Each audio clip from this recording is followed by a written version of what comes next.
him to speak in dual language, in English and Bahasa, because this is not ordinary pastor, yeah, this is a reverend. So my experience in pastoring and evangelism. 5 minutes. Okay. Yeah, 5 minute Q&A. Go ahead. His Grace Bishop JOH SEER, His Grace Dr. George. This afternoon, I want to talk about my experience, past experience. And before I joined the pastoral team, before this I'm being called by the Lord to be an evangelist. So from my young age, I feel the call of the Lord strong in my life. And when I'm in a secondary school, there are few people already prophesied unto my life that one day I will be a servant of God. I will be in ministry. And my first calling is to be an evangelist. Okay. Then after that, just go for it, never knowing what to do. But I thank God by His Spirit, He bring me to the place where I never dream about. And before this, when I in a evangelist calling in evangelism, I do open some ministry. My first ministry was Year of Glory ministry. Year of Glory. Year of Glory. I thank God because I know on that time when the H1N1 hit the world, and suddenly there's a prompt in my heart that God want to call me to be an evangelist. Okay. Then when I respond to that call as an evangelist, He put in my heart to open a ministry that called Year of Glory ministry. After that, but when I opened that ministry, I just walk alone. Because when I like a personal evangelism, because no independent ministry, self-funding. Okay. Because nobody want to, because I'm still young, not even take any theology studies. Okay, for your information, he just completed his bachelor degree in Indonesia. The Nusantara. The name of your degree, bachelor in theology. Bachelor of theology. When did you graduate? Last year. Last year, but in Indonesia. Indonesia. Oh, so in Indonesia now. Oh, you've been to Indonesia? Oh yes, twice. Missionaries, right? Twice. How long?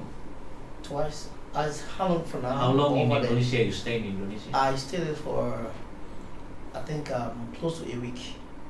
Close to a week. 1 week only? Yes. So you cannot speak Indonesian? No. Okay. Okay, she finished bachelor degree in theology last year, right? Yeah. She's a BN. Okay, continue. Then after I opened Year of Glory ministry, I opened another ministry that called Malaysia Hope, Malaysia House of Prayer. That also I work independent, as an independent minister. But I feel there's a much challenge because I work alone, and churches in Malaysia doesn't really support, because they say you are still young, you don't have any qualification as a minister because you don't have qualification, study qualification. Yeah, I don't have on that time. I don't have theology study. All of after COVID-19 2021. But before that, we got to the Ayutthaya with our Pastor Peter. I think we met before in Ayutthaya. Oh, you met him already? Yeah. You still remember I this? do have picture with Okay. in their Okay. Facebook. Okay. Then I met with Reverend Hong. Hong. Anthony Then, Hong. Hong and Anthony. Then from that moment I get in touch with them because they are because that moment they already opened up the Glory Osana Assembly Church.